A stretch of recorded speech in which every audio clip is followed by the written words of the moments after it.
The main responsibility of product is to make sure that you understand where the company is going and why, that you understand who your customers are, what they need, why they buy, how you can create value for end users of your product, and bringing that all together. That's for me what product is about. And then setting those priorities quite naturally follows from opportunities, from end user feedback. So you can quite easily, it's not always Quote unquote. that easy. Yes. If you work very well, like we have a customer engagement team that does a fantastic job working with end users to understand how they're using the product, how we can make it better, and so on. The feedback from that is so valuable. When it comes to setting the priorities, it's just basic logic you apply. If I can make a change that will have positive impact for a lot of my users, then why wouldn't I do this first? There are other things like we have commitments with clients that need to go live by a given date for whatever the reason is they need to go live on that date. Hi, Marika. It is an absolute pleasure to have you in the show. I am really looking forward for this conversation. Yes, same here. Thanks for having me. Thank you. And then the reason why I'm looking forward to it, it's multiple ways. One, you're a CPO, so this is like a product podcast, right? So it's cool. We get to speak with a CPO. But then I am thrilled that you're a woman in a CPO role, because in the fintech industry, it's like unicorns, right? There's like such few women in a CPO role, and that needs to change. So I'm thrilled to have you in the show. And then also one of like part of the work that you're doing is like focusing on financial inclusion from another angle, that it's not just like focusing on consumers, but it's focusing on businesses as such. So it's a fascinating topic that needs to be explored more. So really looking forward to the whole conversation. All right. Thank you. So before we get started into the topic, let's get to know you a little bit better. So I have 3 questions for you, starting with, what is your best productivity habit? I would probably say choose your communication channels wisely. So one of the things that, in my opinion, can be an immense loss of time and reduces productivity a lot is if you try to resolve things over lengthy email conversations and so on. So we've got so many options to communicate with coworkers, clients, users of our product. So choose the right channel when you're communicating with others. And as with everything, communication makes life just a little bit easier, and it makes it just an awful lot easier to solve or to get to a good solution if you communicate right. So I would say probably be smart when it comes to communication. Oh, yeah. I love that, because, like you say, it's like today we have email, Slack, WhatsApp, even though it's also written, it's different to Slack, phone, meetings. Like there's so many ways to communicate. And I like that. Exactly. Think what's your best channel of communication? Yeah, Noted. exactly. Okay. So what is your definition of success? Actually, there's a definition of success that's been formulated by Winston Churchill that I actually like a lot. And he said that success is fail and keep on failing, but never lose your enthusiasm. So I don't think it's so much about the failure, but it's about being willing to try. And sometimes you'll succeed, sometimes you'll overachieve and it will go really well, but often it won't, and you'll fail, but you'll learn from it and you just keep going. And I think that's the definition of success. If you can just keep going, you learn from your mistakes, you celebrate your successes, and that's what it's about, isn't it? Yes. And I love that, because you use one of my favorite words, that it's like celebrate. Yeah, we need to celebrate the success. We need to celebrate even the micro wins, the small wins, because then that, like you said, that keeps the enthusiasm going. It's the enthusiasm bank keeps growing when you Yes. celebrate. Yeah, So and not just that your keeps you own going. successes. That's one of the things when you work with a team is make sure you celebrate your team's success enough. because at the end of the line, that's all what's keeping us going, right? It's the small and the big victories. Yes. And it's being supportive when things are difficult. And that's what I like about working with teams that support each other. Yeah, that's super important. Talking about teams, of course, you are a woman in fintech at the C-level product CPO. And of course, by now we know it's research, right? It's research-based evidence that diverse teams perform better. Mhm. However, I think as an industry, we still need to put that in practice properly such that we can move the Yes. needle a little bit more. What are the practical things that you think we can do as an industry to improve diversity? I actually think it's mostly about creating an environment where people have a voice, no matter what their role is, what their background is, what their experience is. And if you've got like a safe environment where people can raise ideas or concerns or whatever it is they would like to raise in whichever way they want, because not everyone likes speaking up in a group. Some people are more comfortable in a one-on-one context.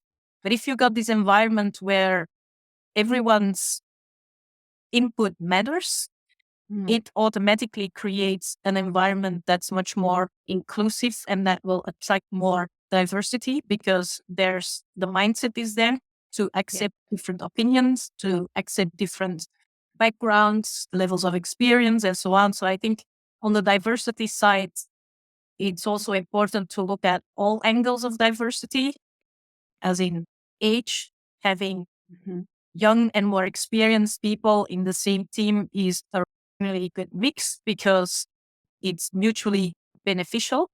Yeah. You've got new and maybe out of the box ideas combined with experience. And that goes for all different people from different walks of lives. I think evidence aside and research aside, I think it's a given that it brings a better outcome because you just have a more rounded view on the world and the problem you're trying to solve. So it can only lead to better outcomes. Exactly. I like that because then I love that you were not like, oh, we need a mentoring. Oh, we need quotas. Oh, we need all that. It's more of a, no, we need a safe space. It feels, I can see that it can help mentoring programs, especially in larger organizations. I think it's very difficult for people to find the right mentors or sponsors internally. I really do see the value of those types of programs. But it all starts with, can everyone be comfortable with who they are when they go to work? Do they feel like they're accepted and appreciated the way they are, that their opinion matters? I think that's the foundation. And then if that's not in place, you can put all the programs in place you want, but I don't think it's going to massively change. It's really the foundation that needs to be right. I 1,000% agree with you. That's why culture is so important. Yes, it is. Okay, so let's get into the meaty bits of the podcast. So you are doing very purposeful work as such. What has been the role of purpose in your career and your life? The question would probably be, what would life and work be without purpose, right? Then it's just spending time. And I think everyone's looking for meaning in their life, but also in their work, because you spend a significant portion of your time working. And if you can do something where that really aligns with the values you have, and for me, the main thing is I want to have a positive impact, whether it's on the people around me, my friends, my family. If I can do something that makes their life a little bit better, that's what I want. But also the same for what we do at Bankify. We want to help small businesses to thrive. We do that through our banking partners, of course, but it's the idea that you can actually help someone who is passionate about their business that they've founded. how can you help them make that a success and not just making some money on the short term, but for them to actually grow their business, to do more of what they are passionate about. So I think that's probably the main thing. It's making a positive contribution in whichever or whatever hat you're wearing at that point, whether it's a friend, a family member, a mother, a colleague. I think that's really important. Yeah. And I think you summarize it really well as a positive contribution. It doesn't have to be, you have to go and change the world. And No. it has to be a positive contribution to people around you. Yeah. Yes. Simple. I think it's a big enough goal. If everyone would just try to make positive contribution in their surroundings, the world would be a really nice place, no? I totally agree with you. Yes. So before we go into Bankify in detail, tell us a little bit about you. How did you end up in product and how did you strategize to get to the C-level? I think I got to where I am today by saying yes a lot. Uh, and so as an example, I got into FinTech for the silliest possible reason. I was looking for a new job at the time and I saw an advert for a job which showed that this company had a sense of humor. Wow. Because at that point in time, so this is before the days when you could bring your dog to the office and there are pool tables and Yeah. so that it's more than 20 years ago. So at that point in time, if you would see a job ad, it's usually what kind of salary can you expect? What are your responsibilities? And you get a company car and health insurance or something like that. In any case, they said, we have the usual benefits, but we also have great coffee. So I'm like, who puts that in an ad? And that's what made me write them. And that's how I ended up in FinTech. And that's pretty much the start of a chain of events where I was asked to take on a new role. And even though at times I wasn't entirely sure if I had everything it took to take on the role, I still said yes. And I took a chance and people took a chance on me as well. Well, But it's because of that, I was a bit out of my comfort zone when I first picked up a new role. But I was able to learn so much, but also I was able to shape the role because the first time I got into a product management role, I was working at a company and they didn't have a product management function, even though we were building and selling products. And the company came to a point where they needed to formalize the role a little bit because being a product company without product management is a bit odd. So in any case, they asked me if I wanted to lead product and I was like, sure. yeah. And I wasn't entirely sure what I was getting myself into, if I'm completely honest with you. But it's such a privilege to be able to learn. And that goes back to those failures and still keeping the enthusiasm to try again. I think the number of failures was okay. I made a mistake here and there, but nothing major. But having the privilege to get a responsibility and then shape that and make that evolve, and then you can make that ready to be handed over to whoever's going to succeed you. I think that's how I ended up where I am today. So the short answer is I said yes a lot, even though I wasn't always sure at the time. I said yes that I was going to be able to do it, but yeah, I think I was. So awesome. yeah. Cool. So if we move then a little bit more into Bankify, what are you guys doing in the business space? What we do at Bankify is we work with banks and financial institutions, and we want to enable those banks to better serve their small business customers. So small businesses that's one of those segments that's notoriously hard to serve from a banker's point of view. So what we bring to the table is a solution where all the financial workflows that a small business needs on a day-to-day basis to run their business gets all brought into one single place. And that single place is the bank's channel. So in essence, what we do is we flip the embedded banking model on its head. So the way a lot of small businesses operate today is they have solutions for subsets of the flow. So they've got a little payment solution there. They've got an invoicing capability there. They've got their bank accounts with this bank and so on. So that's not how a small business owner thinks. So they don't think in terms of, I use this product for that purpose and so on. They think along the lines of, okay, I've got a customer. I've sold them some goods or services. I want to raise an invoice to that customer, make sure they receive it. I want to make sure they can easily pay their invoices. And then there's a whole bunch of accounting stuff that needs to happen on the back of that. So they think in terms of what does Customer. yes, what is that journey for me? So what we do is we actually bring that entire journey in the bank's channel. And that's a big change in thinking about how should we serve our small business customers, because rather than thinking about what products do I have that a small business could use, I've got accounts, I've got cards, I've got credit products, I've got some insurance products.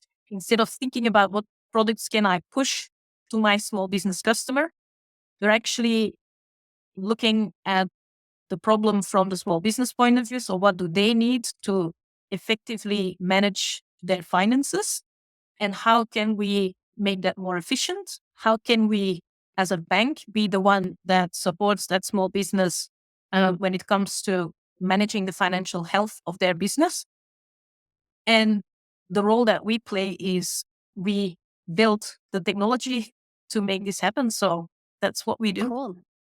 So can we expand? You touched many different good points. So let's start with, you said, understand what SMEs need, businesses need to manage their finances. So I'm like, yeah. I'm like, what do they need? Yeah. Actually, when you look at the world through the small business lens, it's fairly simple. So you sell a product or a service. You want to make sure that your clients can easily pay for your services or products. But at the same time, you also want to make sure that you keep a close eye on any supplier obligations you have. And also in general, have a sense of what your cash flow position will be over the next couple of months, for example, because it's really important to understand if there's going to be a gap, what measures can I take to prevent me getting in trouble? Maybe ask one of my suppliers for an extension of the payment terms, or I incentivize my customers to settle their invoices a little earlier. So it can be anything. So if you break it down, there's a couple of workflows, accounts receivable that you need end to end. That's how you get the money in. And then the accounts payable is how do you make sure you maintain a good relationship with your suppliers as well. Pay your staff on time, your taxes, never forget to pay your taxes.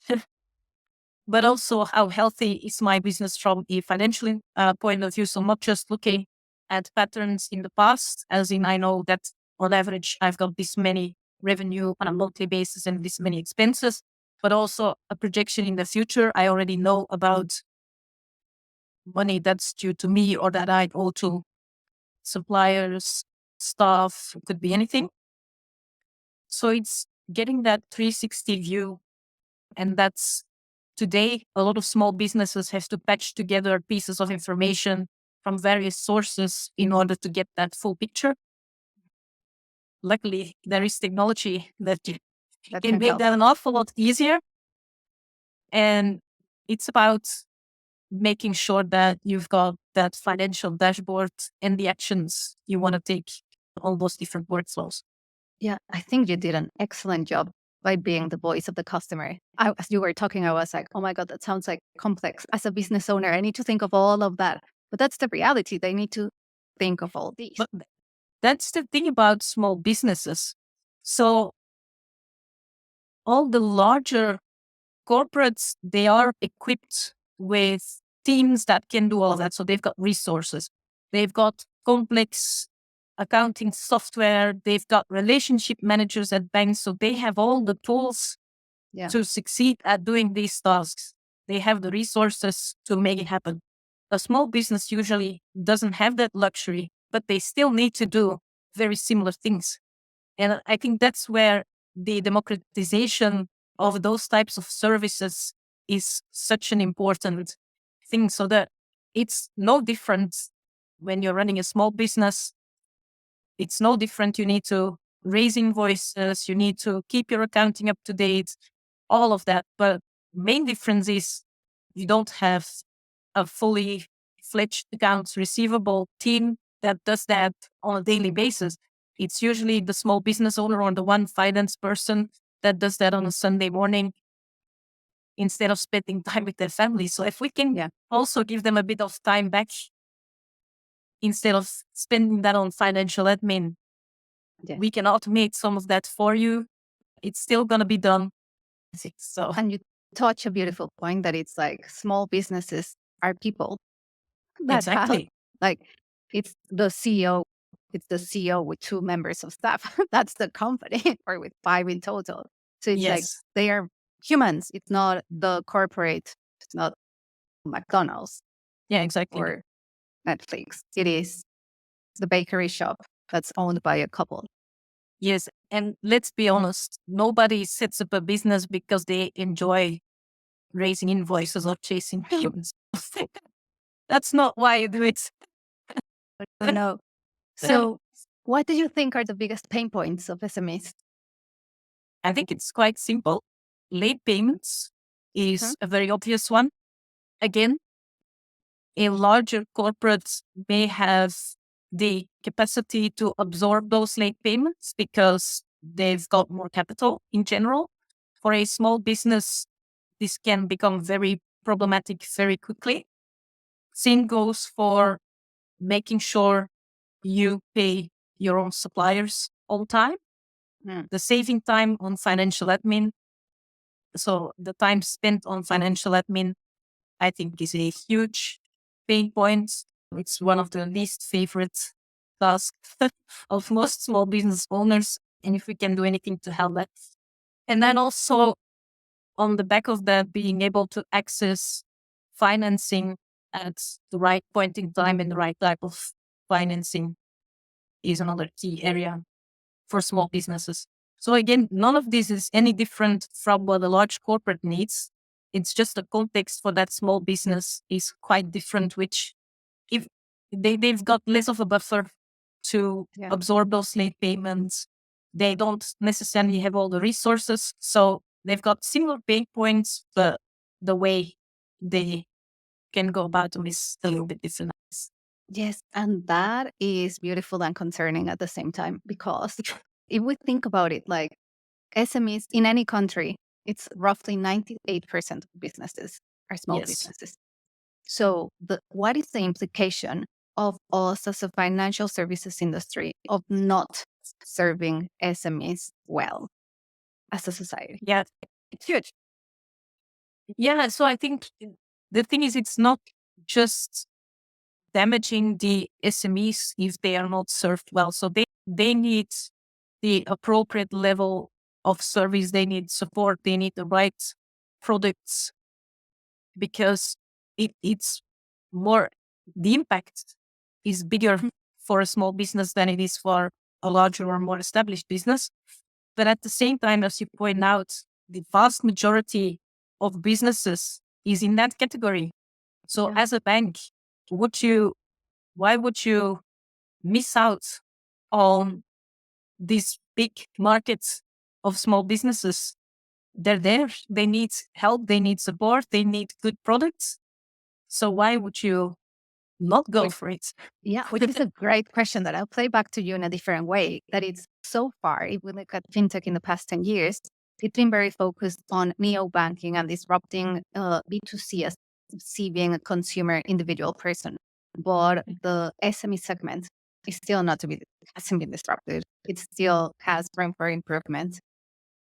Why haven't we as an industry captured the Well, I think it's being solved for, but not by necessarily by the banks. So if you look at what accounting software vendors are doing, what commerce platforms are doing, the extent of the financial services that they are starting to offer or are already offering today, the market is there and people are taking it. So the financial institutions and the banks, I still really think that small businesses, but also their customers, are very keen to actually gravitate more towards the trusted financial brands that they are already familiar with. But I think it's a combination of things. First of all, it's such a diverse group. If you look at the types of end users that we have for our product, so sometimes just out of curiosity, we look at what types of businesses are using our platform, and it can be anything. It can be anything. The list is endless. So we've got people in the health and fitness space, but also people who are in construction, small software companies. So it's a very diverse group. I think one of the strengths that we have as an organization is that most of us have worked in a small business at some point in their life. So we understand really well what it is to run a small business and what the difficulties are. So it's being able to look through that lens of a small business rather than the inside out view from the bank that makes it challenging. Yeah. So, and then it's also being aware that it's happening. Like I said, the accounting packages, the commerce platforms, they They don't are just disrupting. offer you to accept card payments or something like that. They allow you to open a bank account. They will lend you money if you need money, like Amazon. They have a lending, they have several lending products actually that you can get through the Amazon platform. So I think that banks need to pay attention. And if they still want a seat at the table, they probably need to think about the problem a little bit differently. Yeah. So thinking about differently, like you guys in Bankify, like about a year ago, you did a massive move that it's like you guys moved to the US, which is a massive market. And other European fintechs have gone in the US and then left the US. Others tried to get into the US and they don't. What was your approach to make a successful entry into the US? How did you think about it? I think particularly US compared to European markets, even though you wouldn't expect it at first sight, those are two massively different markets on many levels. So in order to be successful in a new market, I think the very, very first thing you need to do is look and understand what the market is like. For example, in the US, you have thousands and thousands of banks. So there are a lot of community banks, regional banks, so that you have very small, very niche type of banks that focus on a very specific target audience. In Europe, most of the countries, they have a handful of big banks that cover pretty much the whole market. So it's a completely different landscape. So I think the first thing you need to do is understand what does the market look like. And the same goes if you started off in US and you look at European market. It's not just the market landscape, but it's also what habits do people and businesses have today, because there is one thing for sure: you can have the best product on the market. It's really hard to change behaviors. It is really For hard. example, the type of payment method you like to use, something that's very much one of the day-to-day areas that we look at. If, for example, in a given market, people are very much used to using cards for their payments, it's really hard to change that behavior. So you need to work with what's already established in a given market, see how you can make it better, but expecting that everyone will drop everything that they've been used to for years and switch to something else, No, I can promise you it's hard, if because not it is, impossible. yes, because it's hard to change behavior. So that's one thing. And then you also need to look at the market through the lens of what you're doing as a business. As an example, in the US, with all these smaller banks, they have a very different take on how they use technology. So most of the banks in Europe, they prefer to have a solution either in-house or in a dedicated instance on the cloud just for them. They typically have IT teams that do an awful lot of work on all the technology. They have like the community banks in the US, they tend to subscribe to services, and they will ask the vendor to run the whole thing end to end, and they don't want to be involved in any of the tech side of things. So while you're still offering the same product, it's a slightly different context. So understanding how banks buy in that market, in our case, is another element that you need to look into.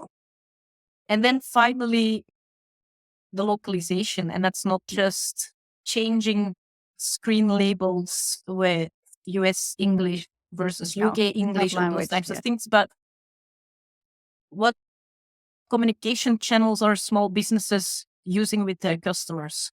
In the UK, for example, WhatsApp is a big deal. Lots of people use that to interact with their clients. It's not used, not at all, but it's very limited in usage in the US, for example. So it's all those things you need to work out and to see how you can make your solution also fit with the local market requirements. So it goes Yeah. from payment rails, what accounting software do people use, but very simple things also like what language do they use. It's really funny, and you probably know, but in the UK and in US, people speak English, but In it's a a very different way. different language. The Yes, it is. terminology is very Yeah. different. Yes, it is So- different, yes. And then you need a bit of a dictionary to translate at times, but that's all right. Yeah. That keeps things interesting. Yes, definitely. It is. Localization is a challenge, but it's important. As we move more towards talking about products, today in 2023, it's been challenging 12 or 18 months for the industry in general. What are the challenges that Bankify has? So I think on the product level, and then specifically looking at the US market and the fact that there are more smaller banks that are looking for really off the shelf, out of the box solutions. While if you work with most banks in Europe, they would like to have their own little thing added or changed. One of the areas that's a big focus for us at the moment is making sure we can scale things properly, and that we've got some very efficient ways in place to make sure that we can support potentially a larger number of banks, but with a more standardized product. That's one thing. Entering in a new market and getting more and more clients on board also comes with the very typical challenge one has in managing a product is, how do I balance all the priorities? Yeah. I think everyone who's ever been in product management will know this challenge really well. I think we're pretty good at that, to be honest. And so let's keep on prioritizing the right things. And then I think also as a team, we grow and we are very big on company culture. So we hire very consciously, and it's always one of the key topics, not so necessarily people's work experience, but we want to make sure that they are a good fit with the team. And growing teams comes with a risk of losing some of that, because the more people you have, the more difficult it is to just keep that going. But so far, so good. But I think it's always going to be an attention point for us, because we value our company culture so much. It's Amazing. really important to us and also to everyone in our team. And that's why people enjoy working with us. So we want to keep that as best as we can. I love that. And I'll come back to culture in a minute, but I totally love, like, culture to me is one of the most important things when Yeah. looking where to work.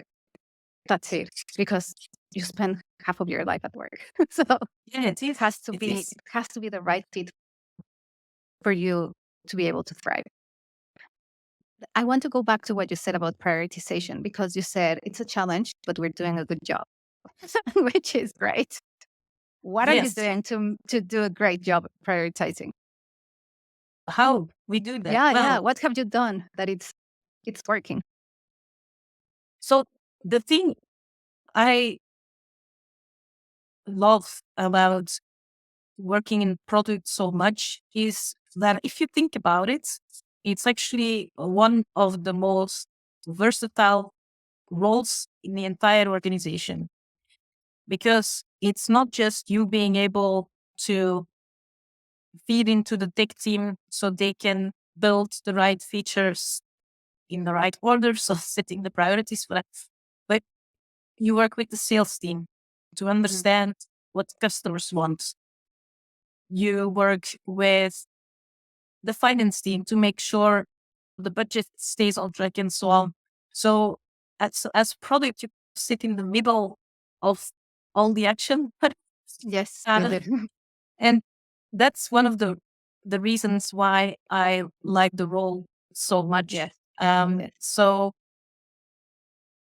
for me, the main thing, and I've seen examples in previous jobs where people in products, they're experts in the product, of course. They know it inside out. They know more about it than anyone else.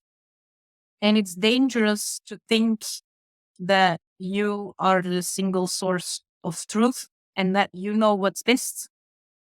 So the main responsibility of product for me is to make sure that you understand where the company is going and why, that you understand who your customers are, what they need, why they buy, how you can create value for end users of your product, and bringing that all together. That's for me what product is about. And then setting those priorities quite naturally follows from opportunities, from end user feedback.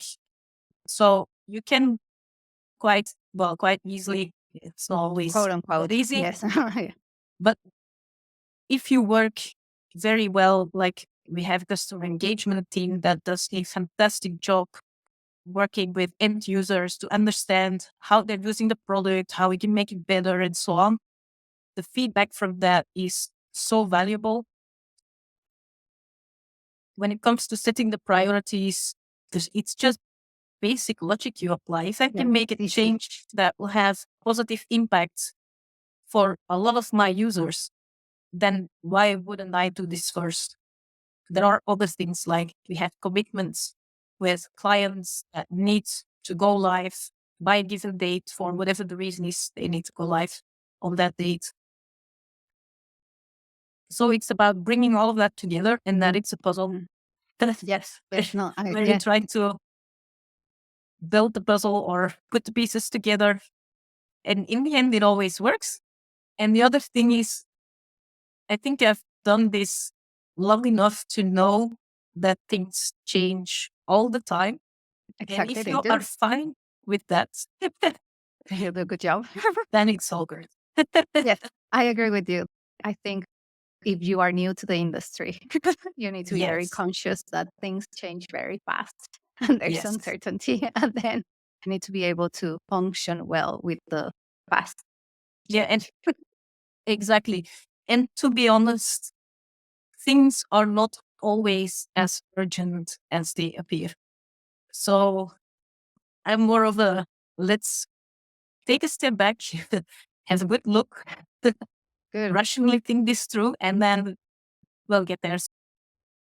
No, as you said, I often think if you've never experienced working in an environment like in fintech where change is a given, there's lots of priorities to juggle, I can see. And then add to that, given the nature of the industry we're in, it's all highly regulated.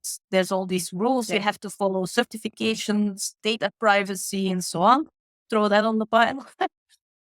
I can see how that could be overwhelming, but it all comes down to the team, doesn't it? It So, does. Yeah. It all comes back to the how you gel together as a team and then the culture and the safe yes, space that we talked about and the ability exactly. to talk through things openly and not have fear of your boss or or your colleagues, like whatever it might be. Yep. Yeah, definitely. There's a lot of people wanting to get into fintech. So there's a lot of advice for how to get into fintech, how to get into product management. However, there's not a lot of advice out there in internet on how to go in a fintech, how to go from a head of product or a product director to the C level. In your experience, what is the difference from product director and CPO and how people can do that jump? What's in a name, right? So, when it comes to job titles, any job with a C in the title tends to be more strategic in nature, while a head of product, a head of development, QA, whatever, tends to be more focused on executing the strategy. Yeah. I think where we are at Bankify, we don't have any distinction between those two roles, and I don't mind. I actually like both of them. But I think in a larger organization, you probably need to make that split between someone who looks more after purely the strategic elements of the role and others who are a bit more involved in getting uh, those strategies executed. Yeah. That's a great distinction. Yeah. Because then it's like you need space to think and create strategy. But the floor, like the day to day, also needs a lot of attention to get things done and Yes. on time and well done and all that stuff. I like that. So, coming then to strategy, one of the common challenges of PMs, regardless of seniority, is how do I create a good product strategy Yeah. versus a roadmap? That a roadmap, many people see a roadmap as a list of features that you just like deliver. Yeah. It's two different things, isn't it?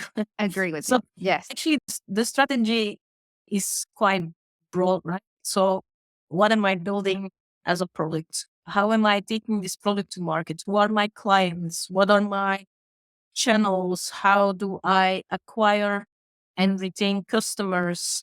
So what's the value that you're adding? What are your competitors?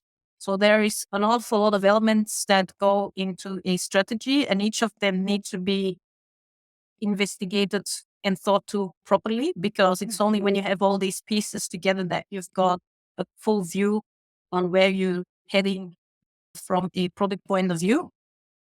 And the roadmap, to simply put there, is how do you get there? And Yes. how do you break this down into digestible chunks? Because you can't build everything you ever want in a product before Well, you release it, because then you'll never release anything. But it's then that prioritization and where do we focus on first? So perhaps there's only a subset of end users that you want to target initially, and then you can extend into additional features, which opens up the opportunity to serve another or an additional type of end user with solution and so on. So the strategy is the 360 view on product. So what, how, for who are my competitors and so on. What's the value proposition and all of that. The roadmap is simply, okay, how do we translate this into a real product? Yeah, I think it's a beautiful explanation. Yeah. Before we go, you touched about Bankify's culture and that it was very important for you as a team. Can you describe the culture and how you maintain that? Okay. Yeah, how do you maintain it? Yeah. So actually, the company culture we have at Bankify, and it's our collective achievement as an organization. I am actually really proud of what we've achieved, what we were referring to earlier on about an open culture where everyone has a voice. I think I'm not exaggerating. This is exactly how we operate. And when that shows best, it's when things are difficult. Yes. So when things are difficult, what happens in our organization is we all get together. Nobody is looking at anyone else to be responsible for the problem. We all feel like, okay, there's something that's not working, or we're facing a deadline and it's going to be tight. What can we do? How can I help? And we just pull together. And I think it's the most wonderful thing in a workspace to be in a place. Sometimes a mistake is made, and that can be a wrong decision that we've taken. It can be any other type of mistake that it happens. It's how things or what happens next. And if you have that environment where also I like to involve a lot of people from different backgrounds, as in developers, but also sales, customer engagement, even our finance team, because they do financial workflows for small businesses every day. Of course. So they are the best people to ask feedback to when it comes to a new product feature, because they are your end users. We make sure that everyone's on board with changes that we're going to make. And I think it really helps in us creating a better product to start with, because we've got those different viewpoints that all get included. But also the tech team, when they then take that away and they build a product, they know why they're building that feature. And going back to purpose, if you know why you're doing something, it's just more rewarding to work. Yes. And you know why you're doing the work. It's not because Marijke asked me to build this feature. No, no, it's because Yeah. you're connected to the feature somehow. Cool. So I'm very conscious of time. Yes. One very last question. If there was one thing in fintech that you could change that could make the lives of customers, shareholders, and members of staff better, what would that be? I actually think that a lot of the work that's being done in fintech is actually about changing things. It's about making things faster, cheaper, safer, more accessible, and so on. I also think that there are less solutions out there looking for a problem, which was, I think, a bit of an issue a couple of years ago.